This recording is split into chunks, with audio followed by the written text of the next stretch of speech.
Bienvenidos a Rumbo a Jerusalén, un estudio profundo de la lección de escuela sabática con el profesor Luis Enrique López.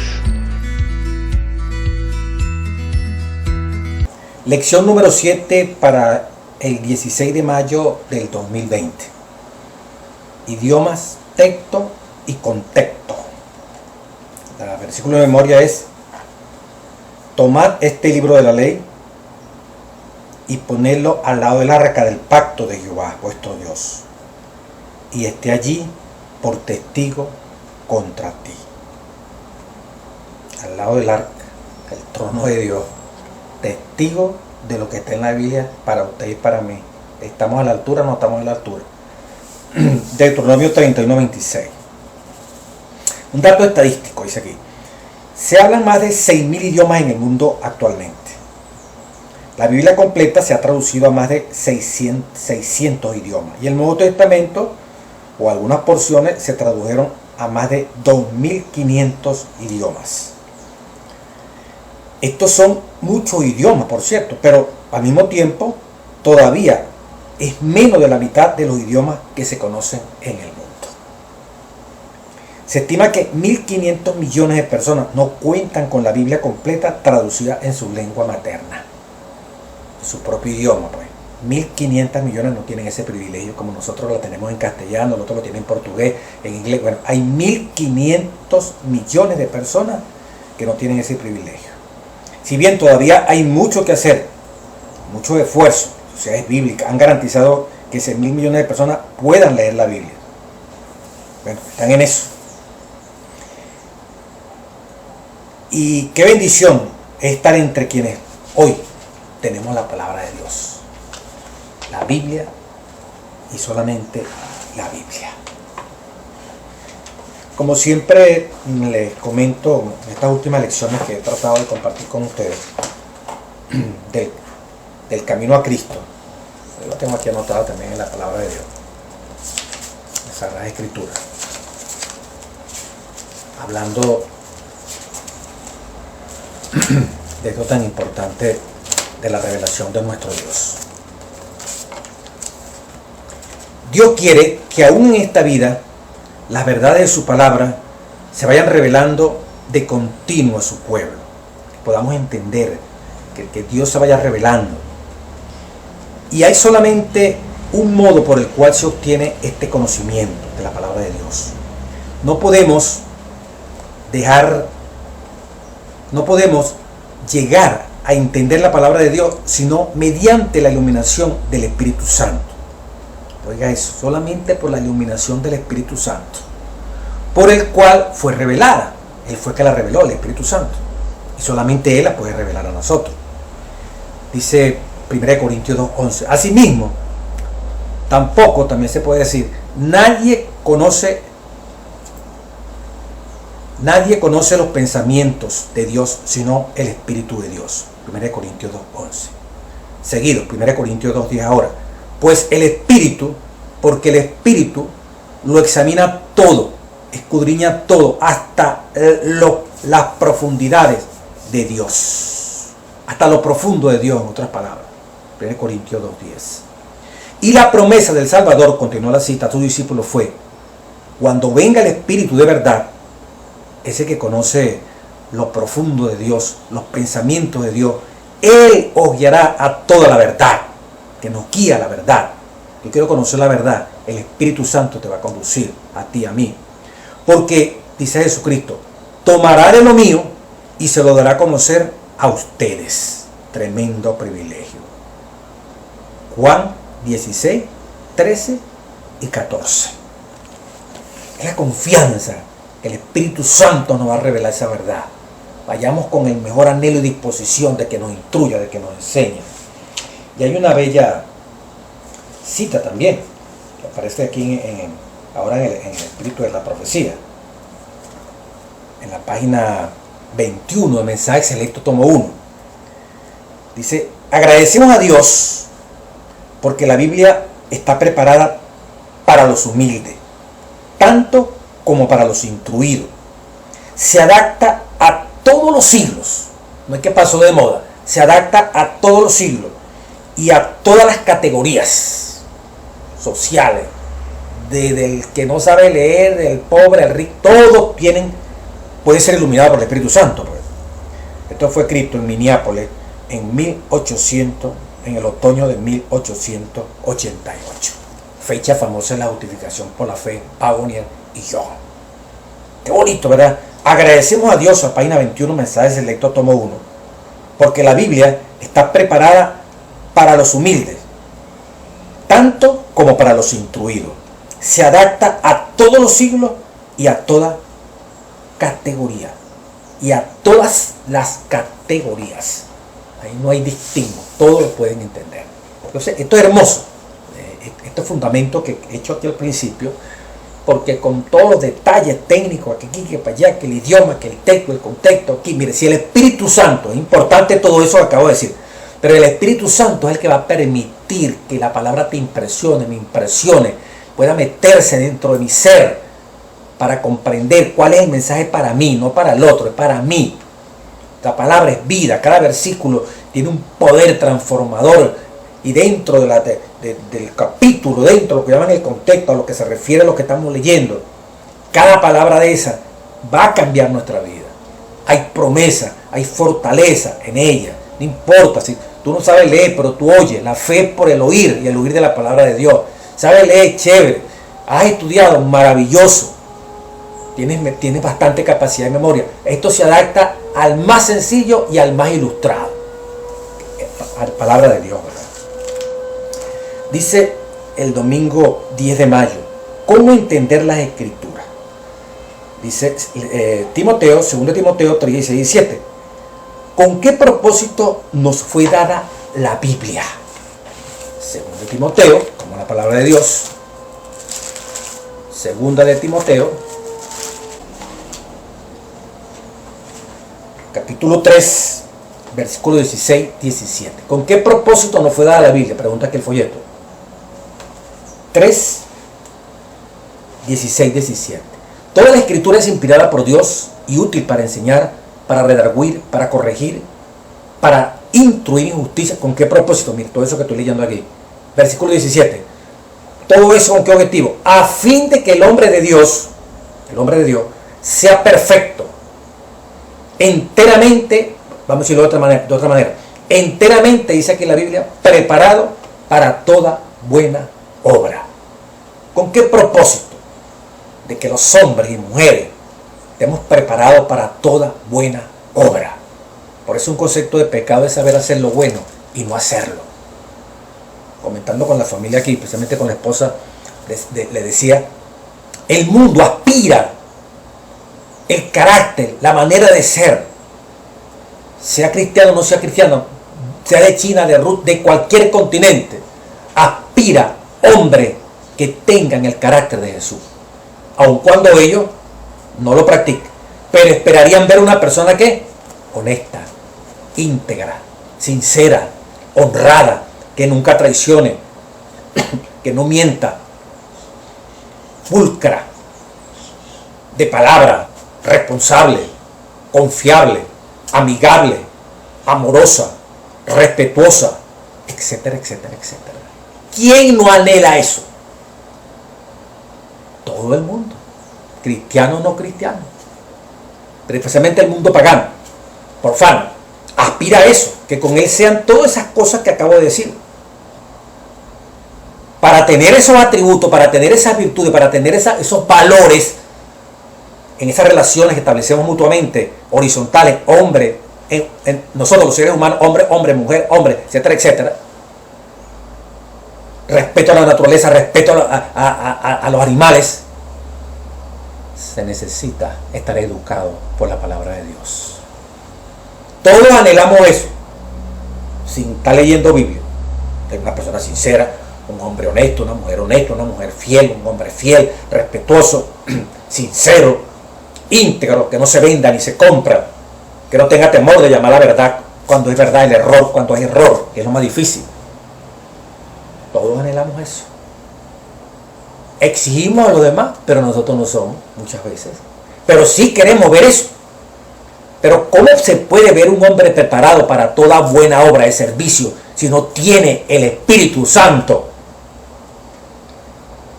Pero la gente anhela que todo el mundo tenga el Espíritu Santo, que sea cordial, que sea sincero, que ame, que no odie, no tenga rencor. Y ellos sí tienen eso. Que todos sean lo mejor como cristianos para mí, pero yo como un perro o como alguien malo, como alguien egoísta. Pero la realidad es que Dios quiere preparar a todo ser humano perfecto para toda buena obra. Qué importante, ¿verdad? Son estos valores, son estos principios que se quieren a veces hasta legislar, pero es imposible. Todos tienen que compartir, todos tienen que amarse. No, eso viene de Dios. Por naturaleza somos egoístas, somos peleones, somos competitivos, somos celosos. Por naturaleza humana, sin transformación de parte de Dios, somos así. Entonces la Biblia, mire, esta es la palabra divina capaz de proporcionar el tipo de hombre y mujer que todo el mundo aspira. Por eso, suponte que alguien se le meta, no, que es mentira que Cristo viene, no, que es mentira que tal cosa. Bueno, usted desechó todo eso.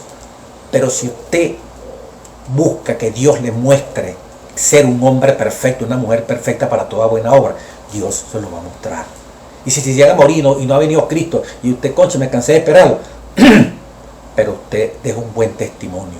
Y antes de morirse, anhelando estos principios que Dios coloque en su corazón y en mi corazón, usted va a tener la seguridad de que Cristo viene pronto. El mismo Espíritu Santo que le va a conducir a ser una persona perfecta para toda buena obra, lo va a inducir a creer lo que en este momento no cree, porque escapa al presente. Son promesas que se están diciendo, Cristo viene, y la persecución, que aquí, que para allá, que el otro. Bueno, no lo entendió, no lo comprende, pero va entendiendo la transformación de su vida. Y todo el mundo anhela ver a esas personas.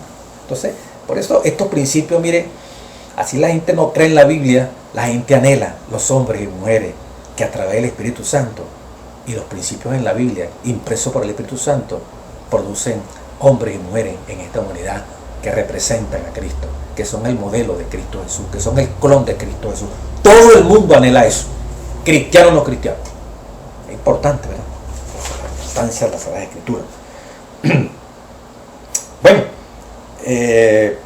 aquí la Biblia se escribió como testimonio de la obra de Dios en la historia. El Señor eligió hacer eso en un lenguaje humano, haciendo que sus pensamientos e ideas sean visibles mediante las palabras humanas. Al redimir a Israel, Dios eligió una nación para que esa nación transmitiera ese mensaje en un idioma, pues que el idioma que tenían ellos, pues hebreo, y en parte también había arameo.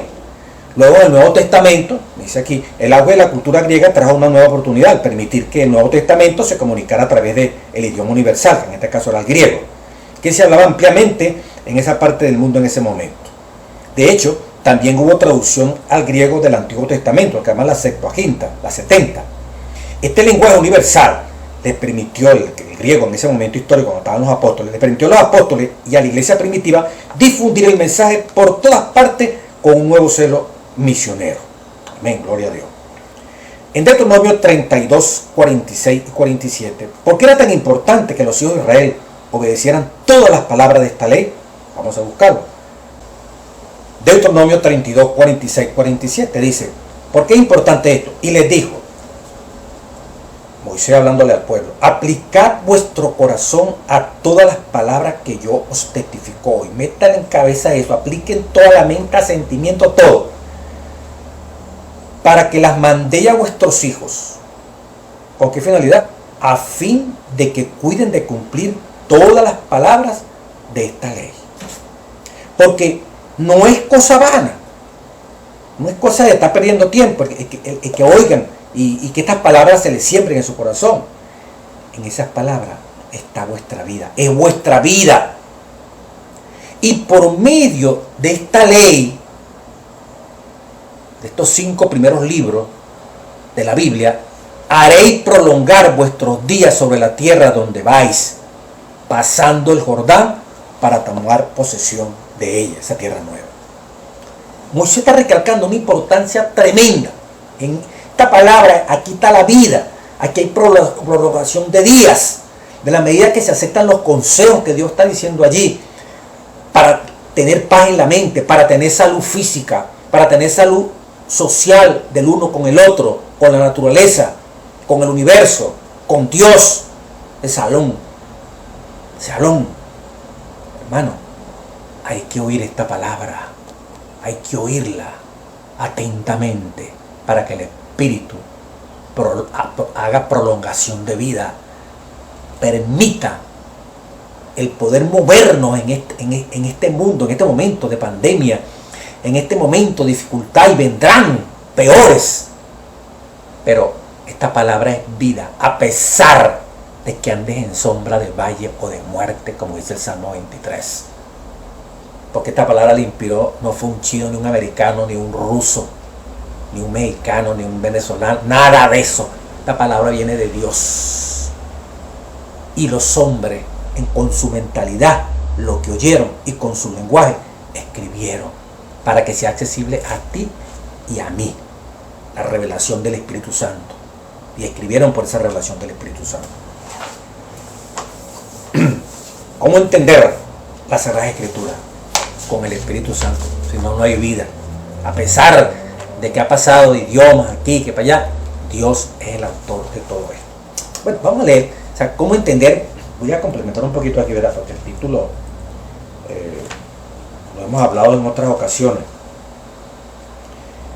Dice la palabra.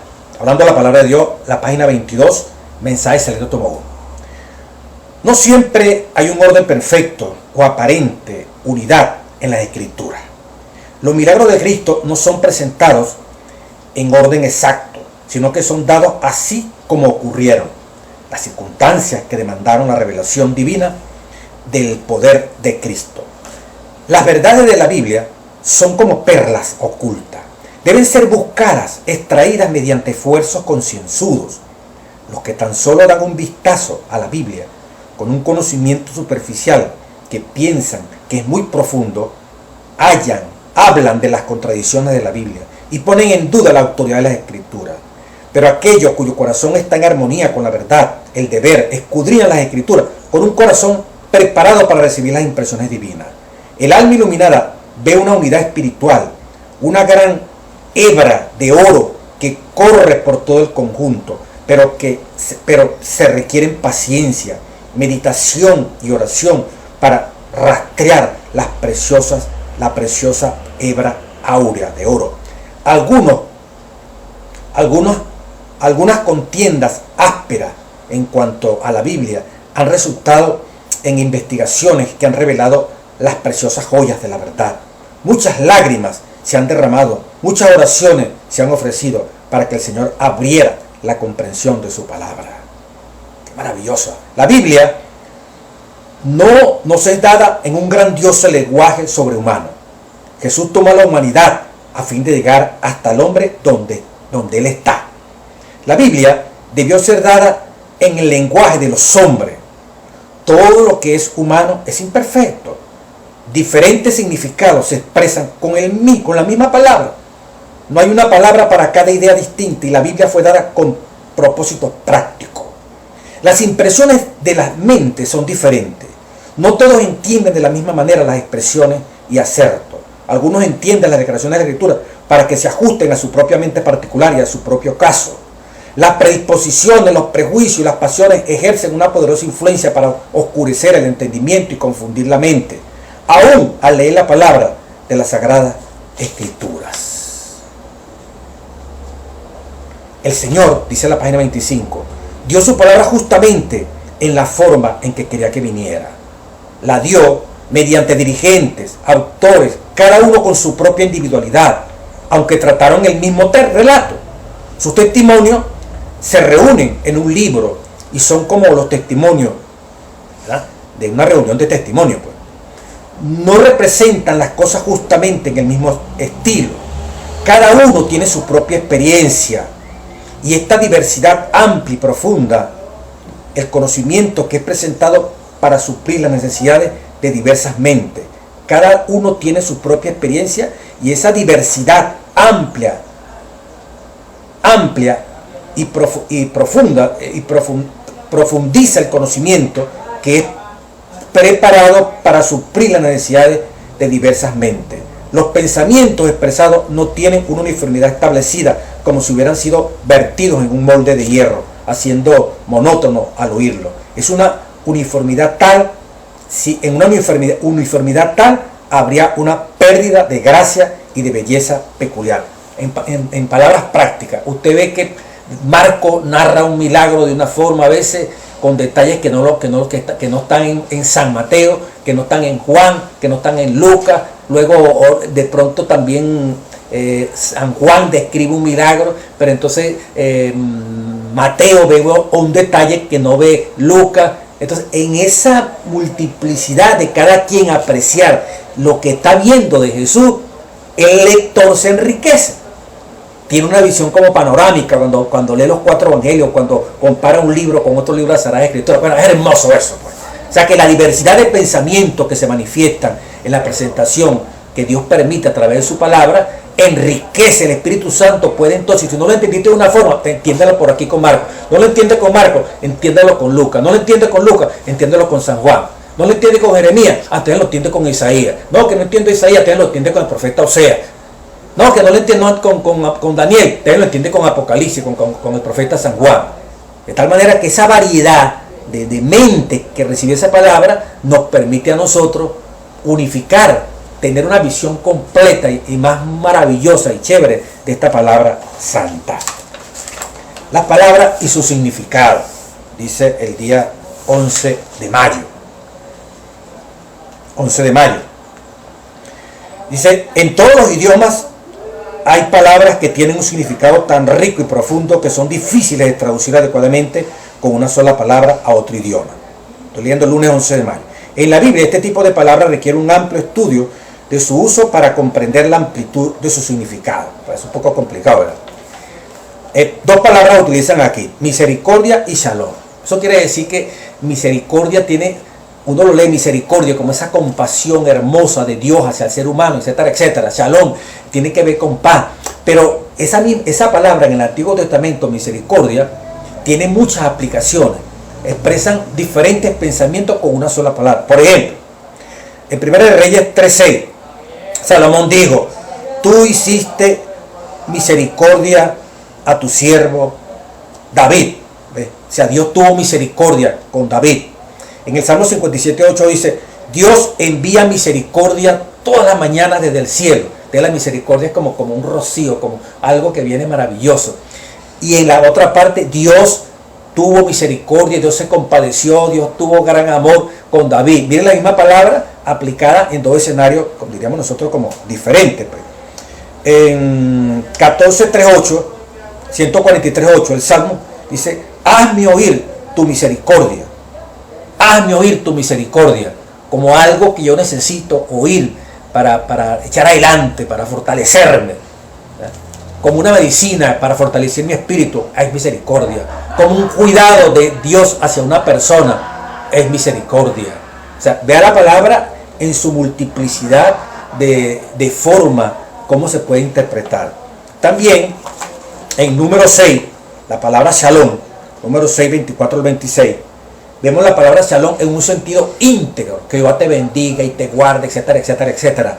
O sea, Jehová te dé paz. No voy a leer por el tiempo, te lo puedes leer. Número 6, 24 al 26. Cuando dice paz, integralmente, mental, físicamente, todo lo que emprenda, Dios te proporcione paz a través de todo lo que está haciendo. Entonces, ese es shalom. También la ausencia de esa paz, que en el caso de Job, capítulo 3, versículo 26, Job no ha tenido paz. Vamos a leerlo. Job, el libro de Job. Job 3, capítulo 26. No he tenido paz. No me aseguré, ni estuve reposado. No obstante, me vino turbación. No he tenido shalom. La ausencia de tranquilidad. La ausencia de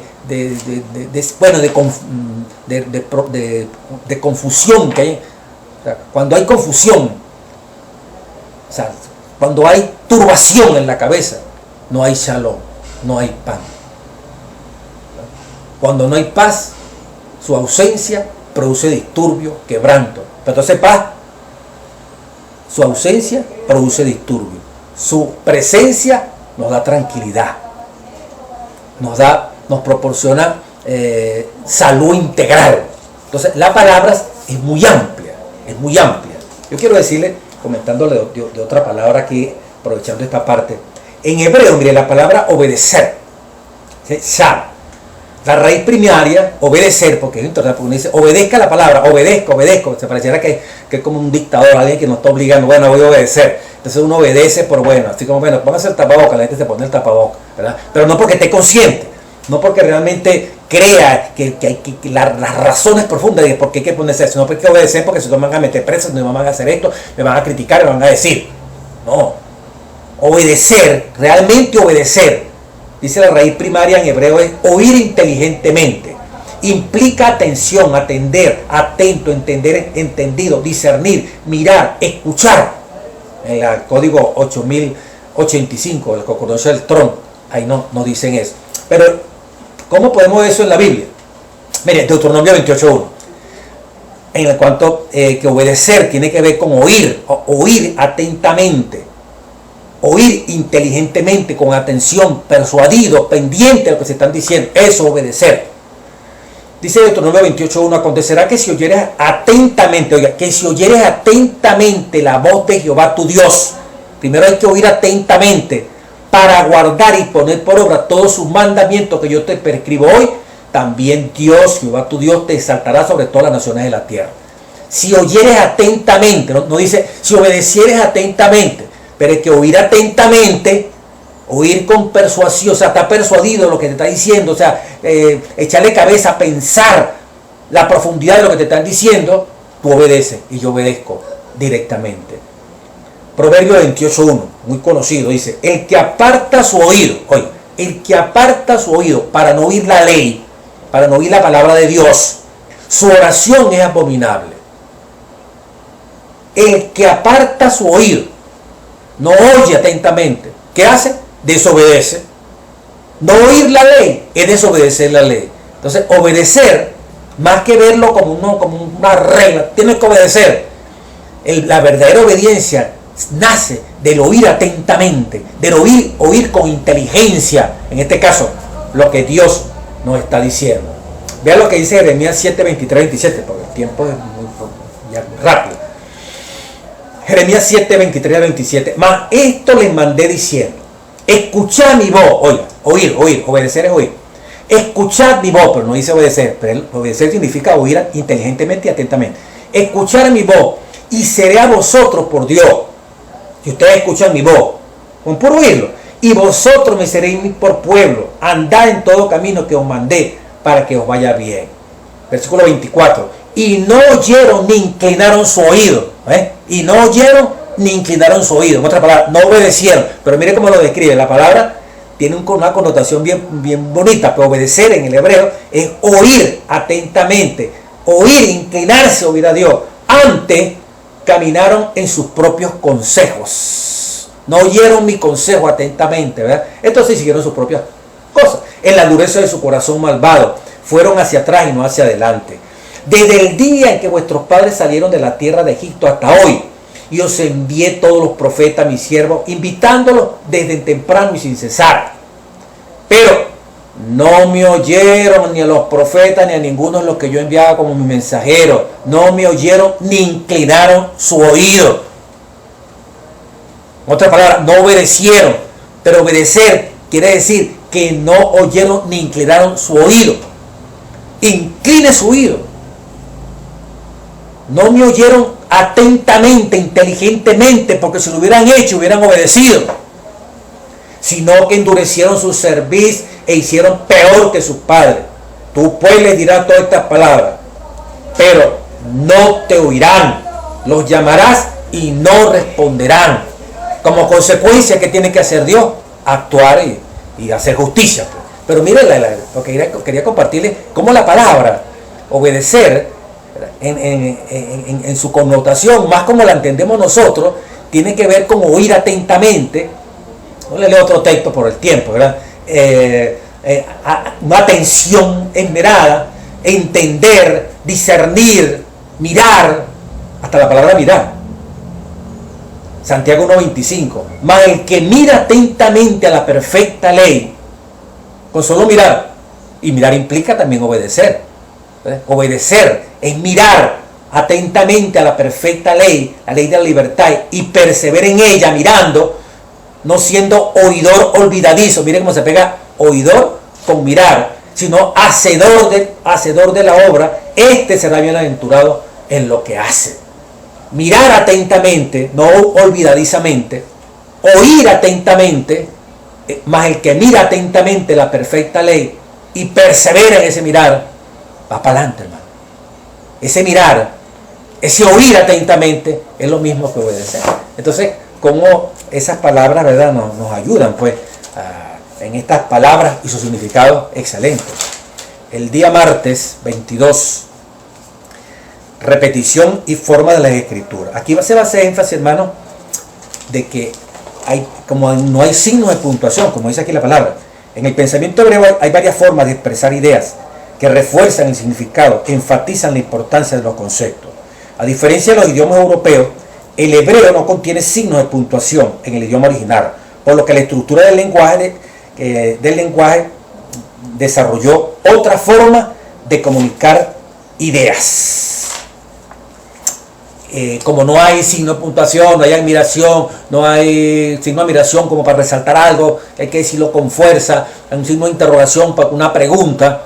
Entonces, en este caso particular que habla la lección, Dios a las cosas que le quiere hacer énfasis, a las cosas que son importantísimas, las repite. Por ejemplo, Génesis 1, 26 y 27, palabras de nuestro Dios. Génesis 1, 26, 27. Y entonces dijo Dios: hagamos al hombre a nuestra imagen, conforme a nuestra semejanza, y señoree de los peces del mar, en las aves del cielo, en las bestias, en toda la tierra, en todo el animal que se arrastra sobre la tierra. Y creó Dios al hombre a su imagen, a imagen de Dios lo creó, varón y hembra los creó. Miren la palabra hombre, varón y hembra, y los creó. En el pensamiento hebreo, una de las formas en que el escritor hebreo podía enfatizar determinados atributos de Dios era la repetición de 3 veces. A medida que el relato de la creación llega al clímax de la obra creadora de Dios, el texto enfatiza la importancia única de la humanidad creada. El término vará, crear, siempre tiene solo a Dios como sujeto. O sea que cuando aparece vará, se refiere a que Dios está creando. Es decir, solo Dios tiene el poder para crear sin depender de materia preexistente. En el versículo 27 dice: y creó Dios al hombre a su imagen. 2, a imagen de Dios lo creó. 2, ¿verdad? Creó otra vez. Varón y hembra los creó 3 veces.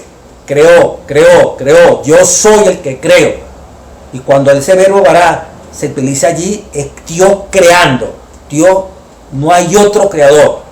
Podrá haber otras creaciones, pero cuando aparece con el vará, el autor de esa creación es Dios. Amén, ¿verdad? En la visión del llamado de Isaías, los serafines repiten la palabra santo, santo, santo. O sea que es extremadamente importante la santidad de nuestro Dios.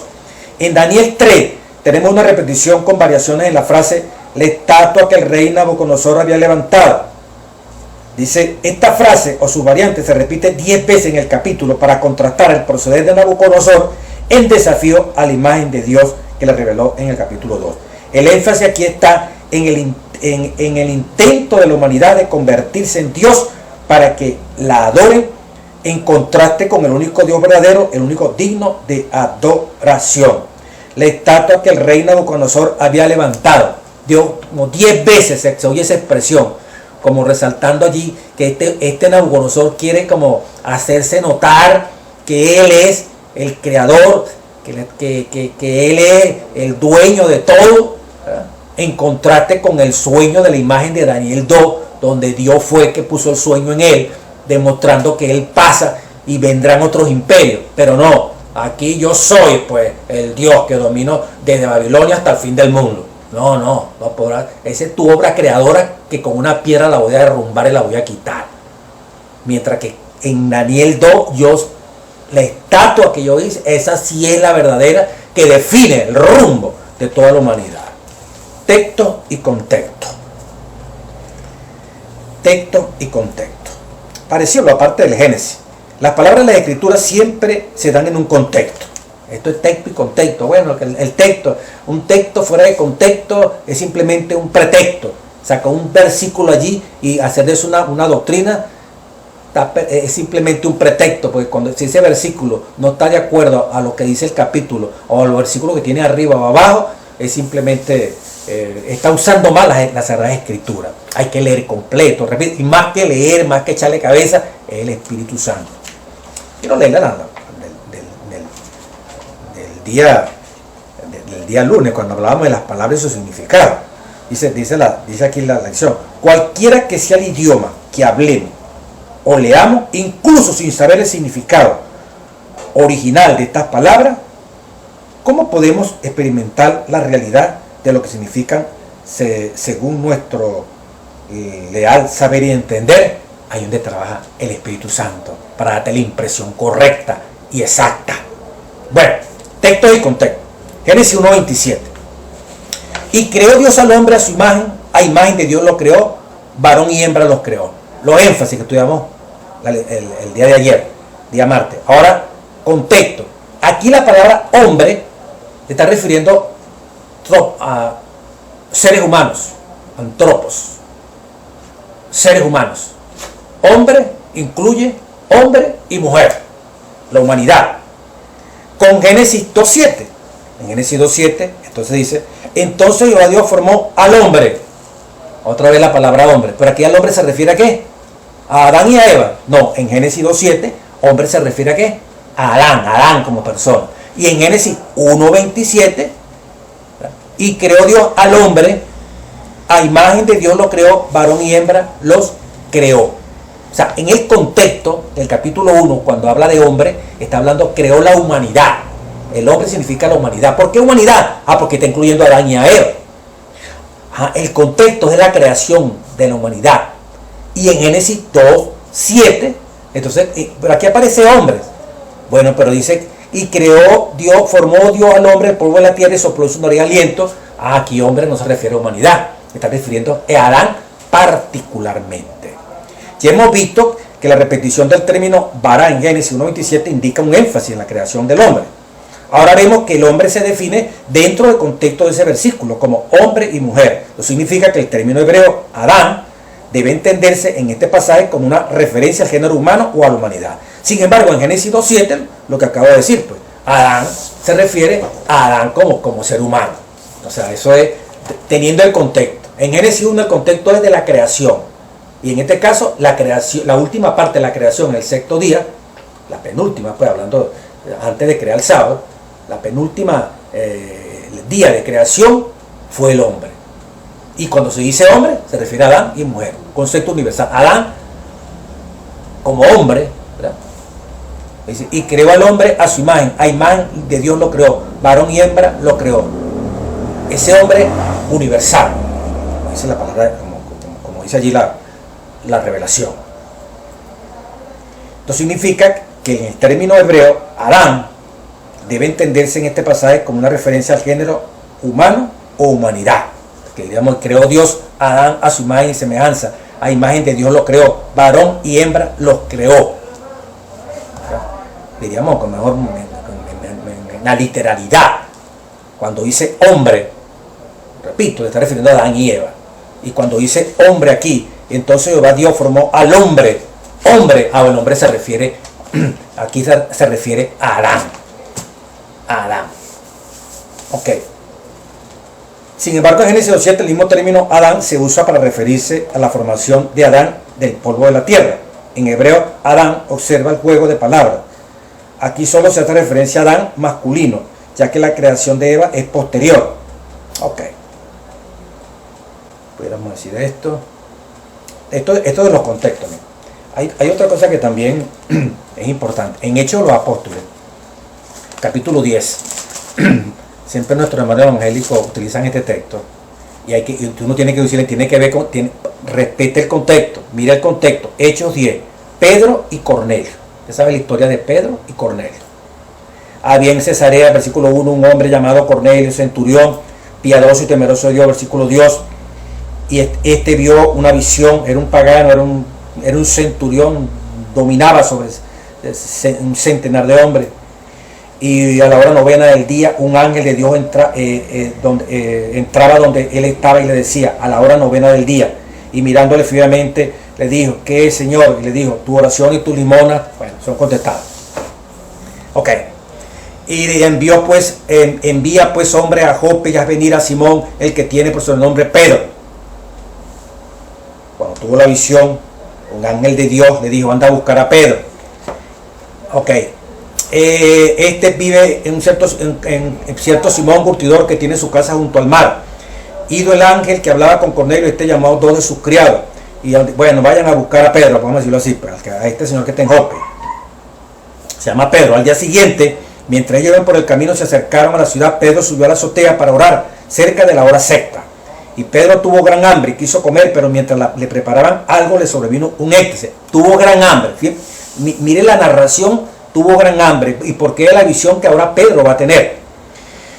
Un éxtasis, entró como decían, concentrado allí y viendo lo que Dios le va a mostrar ahora.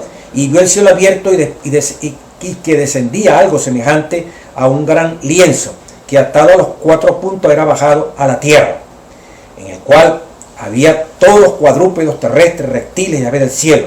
Y le vino una voz que le dijo a Pedro, levántate Pedro, mata y come. Entonces Pedro dijo, Señor, no, porque ninguna cosa común e inmunda he comido jamás. A veces utilizan el versículo incompleto. Aquí leyeron a Pedro, mata y come, así que uno puede comer lo que sea, pero siga leyendo. El versículo 14 dice, entonces Pedro dijo, Señor, no, porque ninguna cosa común e inmunda he comido jamás. Él sabía lo que dice Levítico 11, que hay comidas que son prohibidas y otras que están permitidas. Y volvió la voz a la segunda vez, versículo 15, Hechos 10, lo que Dios limpió, no lo llames tú común. Ah, bueno, mire, puedo matar y comer porque Dios limpió ya esos animales, me los puedo comer. Sin embargo, no lo llames tú común. Esto se hizo 3 veces y aquel lienzo volvió a ser recogido en el cielo. Pero no aceptó, pues no voy a comer eso. Pero si yo lo limpié. Entonces algunos, no, mira, Dios ya se puede comer toda clase de alimentos porque ya Dios lo limpió. Si usted está allí y no toma el contexto de toda la narración del capítulo 10, cree lo que nuestros hermanos evangélicos muchos creen. Mata y come y puede comer lo que sea porque Dios limpió todos esos animales.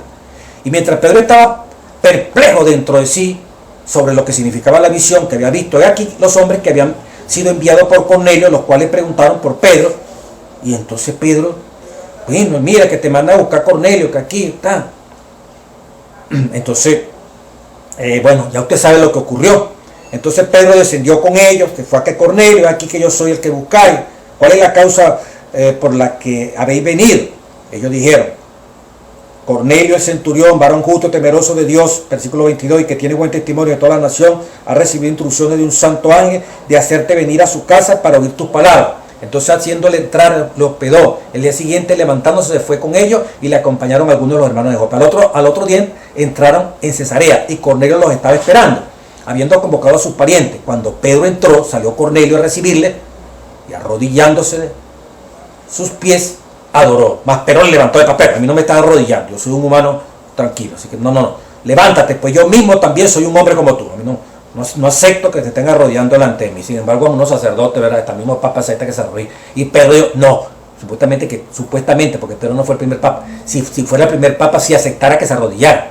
Sin embargo, Pedro, entre comillas, como dice nuestro hermano católico, el primer papa, no aceptó. ¿Y por qué los papas lo aceptan? Porque no están de acuerdo con lo que dice la palabra de Dios. Versículo 27, hablando con él, entró y halló a muchos que se habían reunido y le dijo, vosotros sabéis, oiga, y les dijo, vosotros sabéis cuán abominable es para un varón judío juntarse o acercarse a un extranjero. Pero a mí, versículo 10, 28, de hecho, pero a mí me ha mostrado Dios. ¿Qué le mostró Dios a Pedro? Un lienzo donde los animales mata y come, que están limpios, que aquí. Quiere decir que podemos comer toda clase de animal. Mira la explicación que da Pedro. Mas a mí me ha mostrado Dios que a ningún hombre llame común o inmundo. Y yo no digo esa palabra común e inmundo. Hechos 10, 14. Entonces Pedro dijo, Señor, no voy a comer esos animales, el que está en el versículo 12, porque ninguna cosa común o inmunda he comido jamás. Y resulta que entonces el versículo 28 dice, pero a mí me ha mostrado Dios que a ningún hombre llame común o inmundo. Los animales representaban los seres humanos, los paganos. Entonces Dios les mostró a Pedro que ellos también podían ser limpios en la medida que el evangelio les llegara. Y Pedro está diciendo aquí, pero a mí me ha mostrado Dios que a ningún hombre llame común o inmundo, que a ningún ser humano llame común o inmundo, pero se lo mostró primero a través de una representación de unos animales, y pareciera que se refería a los puros animales como se quedan nuestros hermanos evangélicos, pero hay que leer el contexto de todo lo que dice el capítulo. En el capítulo 10, versículo 28, usted lo compara con 10, 14, entonces encuentra que el significado de esos animales, ¿qué significaban? Seres humanos, que ya Dios dijo, no llames inmundo, ni llames común a los seres humanos, no me estoy refiriendo a animales, por lo cual al ser llamado vine sin replicar, visitar a Cornelio. Así que preguntó, ¿por qué causa me habéis hecho venir? Entonces Cornelio dijo, hace 4 días que a esta hora yo estaba en ayuna y tuve la revelación de Dios. Cornelio, tu oración ha sido oída y tu limosna han sido recordadas delante de Dios. Pedro le dijo, tu oración ha sido oída. Versículo 32. Envía pues a Jope y haz venir a Simón, el que por sobrenombre Pedro, el cual mora en la casa. Así que luego envié por ti y tú has hecho bien de venir. Ahora pues todos nosotros estamos aquí en la presencia de Dios para oír todo lo que Dios te ha mandado. Entonces Pedro, abriendo la boca, dijo, en verdad comprendo que Dios no hace acepción de personas. Y se lo mostró fue con los animales. Pedro estaba haciendo acepción de personas. No, todo eso está limpio, yo limpié. No entendía, pensaban que eran los animales. Pero aquí ahora entiendo, hermano evangélico, cualquiera que no entiende, entienda que Dios no hace acepción de personas. A nadie puede llamarse común o inmundo. Sino, versículo 35, 10, que en toda nación, sino que en toda nación se agrada del que le teme y hace justicia. Qué tremendo esto, ¿verdad? Y Dios envió mensaje a los hijos de Israel anunciando el evangelio de la paz por medio de Jesucristo, este Señor de todos. Vosotros sabéis lo que se divulgó por toda Judea, comenzando desde Galilea, etcétera, etcétera. Ahí tienen un ejemplo concreto cuando un texto sacado del contexto crea confusión. Pero cuando uno lee el contexto, lo que está arriba, abajo del versículo que usted está leyendo, y con la revelación del Espíritu Santo, dejando que Dios le hable, no con la idea preconcebida, deje que Dios le hable, usted va a entender y yo voy a entender la palabra de nuestro Dios. Y finalmente, los libros y su mensaje. Toda esta Sagrada Escritura está llena de libros. 66 libros. Pudiéramos decir, algunos sirvieron como mensaje profético, otros compilaciones como los Salmos. Hay libros históricos como Primero y Segundo de Reyes. Hay cartas a varias iglesias como las escritas por Pablo. Cuando intentamos comprender el significado y el mensaje de un libro, es importante comenzar con la autoría y el entorno. ¿Quién es el autor? ¿Cuál es el entorno? ¿Cómo era la cultura? Las cosas que se iban allí para comprender mejor. Aparte, el Espíritu Santo que va a hacer la obra de nuestra cabeza se amplíe. Se identifica a Moisés como el autor de los primeros 5 libros del Antiguo Testamento. Todo lo confirma Jesús, Marcos 12:26, San Juan 5:46, etcétera, etcétera. Dice, en otros casos no se identifica a algunos autores bíblicos. Por ejemplo, los autores de los libros de Esther y de Ruth. Así como los autores de muchos de los libros históricos como Samuel y Crónica no están identificados. Moisés escribió el Éxodo, de Éxodo a Deuteronomio, después del Éxodo, por supuesto, pero como Génesis es fundamental como historia de los actos de Dios desde la creación hasta el periodo patriarcal, es lógico que este libro se haya escrito antes de Éxodo. ¿Por qué es importante Génesis? Génesis es fundamental como la historia de los actos de Dios desde la creación hasta el periodo patriarcal. Abraham, Isaac, Jacob. Es lógico que este libro se haya escrito antes del Éxodo. Dice Patriarca y Profeta, página 227. Aquí fíjate, a medida que pasaban los años y erraba con sus rebaños por lugares, andaba con todos esos rebaños solitarios, Moisés, meditando acerca de las condiciones oprimidas en que vivía su pueblo, Moisés repasaba el trato de Dios hacia sus padres, las promesas que eran la herencia de la nación elegida, y sus oraciones en favor de Israel ascendían día y noche. ¿Por qué es importante el Génesis? Porque Moisés es importante en cuanto a la escritura del Génesis. Los ángeles celestiales derramaban su luz alrededor de Moisés. Allí, bajo la inspiración del Espíritu Santo, escribió el libro de Moisés, el libro del Génesis. Patriarca y Profeta, página 227. Moisés no vivió en la creación. Moisés no vivió cuando Abraham. Pero era necesario que él narrara todos esos hechos. Narrar los fundamentos, la bendición de Abraham para todas las naciones. En ti serán benditas todas las naciones. El pacto que hizo Dios con Abraham. Él sabía eso. Y lo transcribió en ese primer libro de la Torah, que es el libro de Génesis. Qué maravilloso, ¿eh? De cómo Dios en ese libro, como dice aquí, el libro del Génesis, nos habla de nuestros orígenes y también del plan de salvación o los medios por los cuales Dios redimirá a la humanidad caída.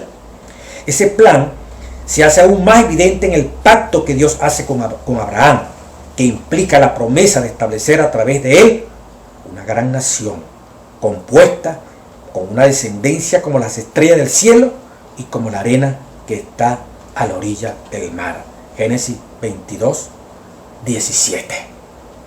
Era necesario, lo relevante, porque Moisés nos transmitiera todo eso desde Génesis, cuando todavía en los antediluvianos, cuando Matusalén, cuando Enoch, por esos tiempos hasta Abraham, todavía la escritura no estaba allí, ¿verdad? Es cuando Moisés, cuando aparece 1500 años antes de Jesucristo, cuando ya la escritura anteriormente era pura memoria, que Moisés todo ese culmen, todo ese cúmulo de enseñanza que en forma oral se venía transmitiendo de los hechos de la creación de Abraham, de Jacob, lo pudiera traslucir a través de la letra escrita.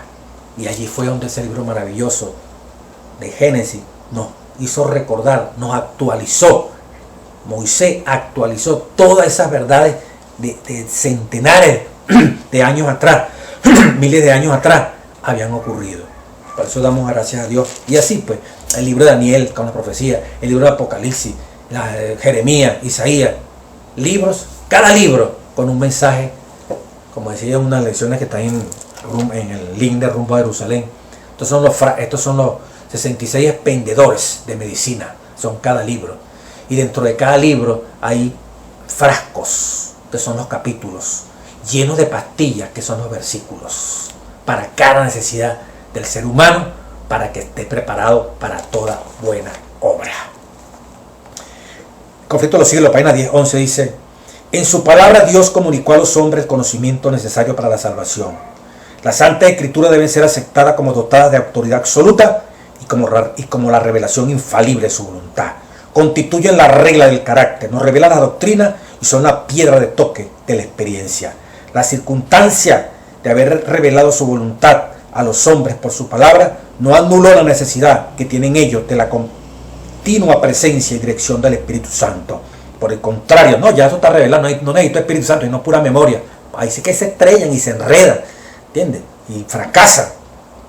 Por el contrario, el Salvador prometió que el Espíritu facilitaría a su siervo la inteligencia de la palabra, que iluminaría y daría aplicación a sus enseñanzas. Y como el Espíritu de Dios fue quien inspiró la Biblia, resulta imposible que las enseñanzas del Espíritu estén jamás en pugna con las de la palabra de Dios. Si no hay Espíritu Santo, puede haber buena lectura, puede haber buen razonamiento, puede haber buena memoria, puede haber buena dicción, puede haber buena gramática. Yo se lo explicaba en las lecciones anteriores.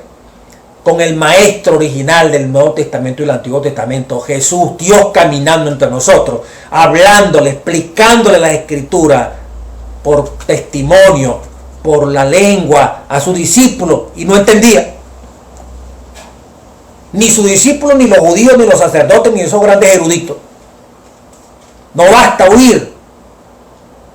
Mataron a Jesús, pero el prejuicio era tan bravo, ¿verdad? Que taparon, se negaron a escuchar la palabra que le había dicho Jesús. Es necesario que yo muera en la transfiguración, Estas palabras que están bien, esta parte de la transfiguración, no le cuenten a nadie, sino después que yo resucite. Antes que lo mataran. Pero ellos no querían aceptar que tuviese que morir. Y cuando murió, el hecho de creer que no querían que él muriera, los hizo olvidar de esa palabra que le había sido dado por Dios, que iba a resucitar. Y prevaleció lo que ellos querían creer. Él debería ser un libertador. Yo sé que va a resucitar, pero prevaleció más el prejuicio, lo que uno quiere creer. Y eso es lo que estorba, estos prejuicios, ya lo vimos en lecciones anteriores. Ir a la Biblia montado en que si oigo un evangélico, oigo un adventista, oigo un católico, oigo cualquier que sea religioso, lo oigo, ¿verdad? Pero es con la mente ya predispuesta.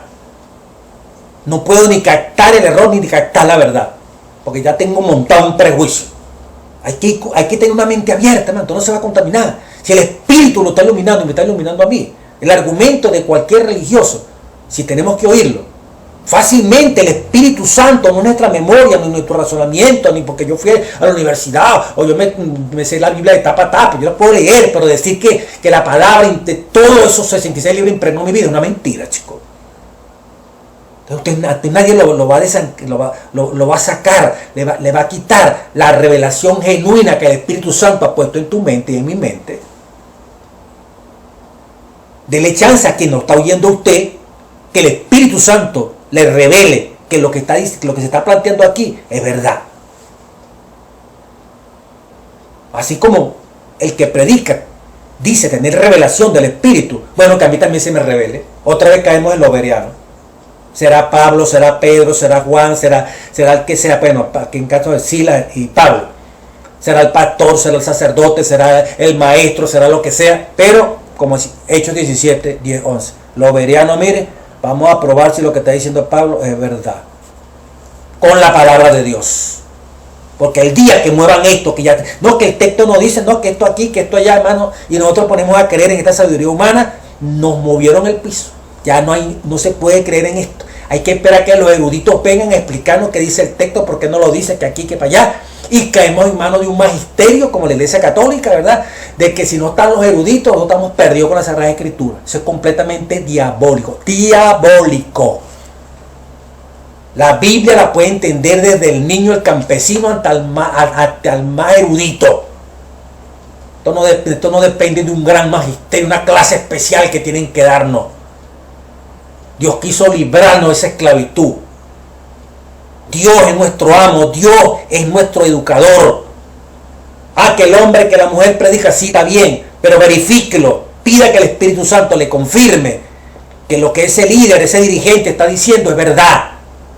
Porque como lo decía la primera página de este libro, oscuridad y tiniebla van a cubrir la tierra. Y Jesús dijo, la primera página de Mensajes del Libro tomo 1, hallaré fe en la tierra cuando venga. O sea, al final esta Biblia la van a cuestionar, los versículos los van a cuestionar dentro de nuestra misma propia iglesia adventista, el séptimo día, católica, evangélica.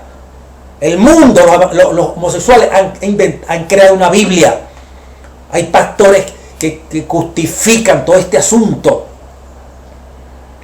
de cambio en las escrituras, que si Dios es hombre, Dios es mujer también, que lo de Sodoma y Gomorra lo interpretamos mal, que la mujer que aparece es la mujer esta que Jesús dijo, vete y no peques más,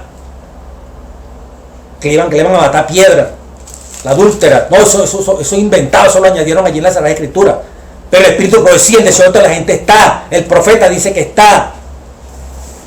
No, que aquí le pusieron más, que esto no quiere decir así, no, que buscándole miles de interpretaciones. No se enrede usted en eso, hermano mío. El ABC, como dice el Espíritu Profecía, de la salvación, está a tu alcance y a mi alcance. En la medida que le demos pie a que el Espíritu Santo sea el que confirme la palabra que oímos por la televisión, que oímos por la radio, que leemos por un libro, que oímos directamente de una predicadora o de un predicador. No nos confiemos en que si lo dijeron ellos saben mucho y por lo tanto tengo que aceptarlo porque eso fue el concilio, eso fue allá en Estados Unidos, en Europa, allá en Rusia. Los chinos están cambiando muchos libros del Espíritu de Profecía. Ha llegado información. ¿Entiendes? Esto no es bulo, ni es fake news. Es que Satanás va a tratar de confundir con los mismos nuestros. Variadas interpretaciones que van a socavar la esencia de lo que nosotros hemos creído. Los hitos de la fe, dice la revelación aquí, van a ser movidos. Los conceptos claros en cuanto a la divinidad, en cuanto a la creación, que vienen en esta lección. La gente que no cree y son grandes profesores dentro de la misma iglesia, chico. Eso de 6 días, 6 años, viene. No acepta que son de 24 días. Gracias a Dios que este folleto lo ratifica. Pero tiene que haber en cualquier iglesia trigo y cizaña, pues. Pero meterse con esto como después se lo voy a leer. Bueno, un pedacito para la próxima semana lo puedo leer con más detenimiento. La página 20, mensaje selecto tomo 1. Los hombres debieran dejar que Dios cuide de su propio libro, de sus oráculos vivientes, como lo ha hecho durante siglos. Venga a decirnos que esto es errado, que esto aquí. Deje que Dios cuide la Biblia. Él la reveló en el lenguaje imperfecto de los seres humanos, pero transmitieron lo que Dios quería que se dijese. Y lo que es básico para que tú y yo alcancemos el reino de los cielos. No nos dejemos castrar, no nos dejemos capturar. Que lo que tenemos que creer por revelación es lo que un concilio, unos pastores, unos líderes dicen y que no coincide con la Sagrada Escritura. Eso está allí en el ambiente. Dios va a revelar a su pueblo. No tenga miedo, como lo dice el folleto. Hacen esto tan profundo, hacen esto tan que la gramática, que el rollo, la interpretación histórica, profética, gramatical. Lo vi yo en un seminario en el exterior. Ahora no es la interpretación histórica, profética histórica, ahora gramatical también. O sea que tenés que saber la gramática para poder entender que aquí, que para allá, que el otro. Todos esos detalles técnicos son buenos en la medida que simplifican, que hacen más fácil y no arrancar la esencia de lo que siempre hemos venido creyendo. No, ahora no es Dios como lo estamos entendiendo, no, ahora no es el sábado como lo entendíamos. No, ahora no, los mandamientos no es como ahora es de otra forma. Y comienzan, hermano mío, no, hermano mío. La palabra es clara. Y si nosotros tenemos fe en ese Dios, ni usted ni yo nos vamos a extraviar. Nuestra fe no es tan clara en un magisterio, como lo decía el folleto, en un grupo de especialistas que nos van a decir la última revelación. No, tenemos la Biblia y tenemos el profeta. Y el profeta alerta, nos pone pila, mosca, cuidado. ¿Hasta dónde te quieren llevar? Por eso dice, un pueblo sin profeta, sin profecía, se vuelve leña.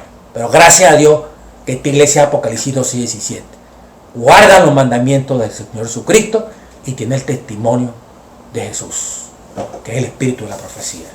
Bueno, hermanos, Dios le bendiga, Dios le guarde y rumbo a Jerusalén.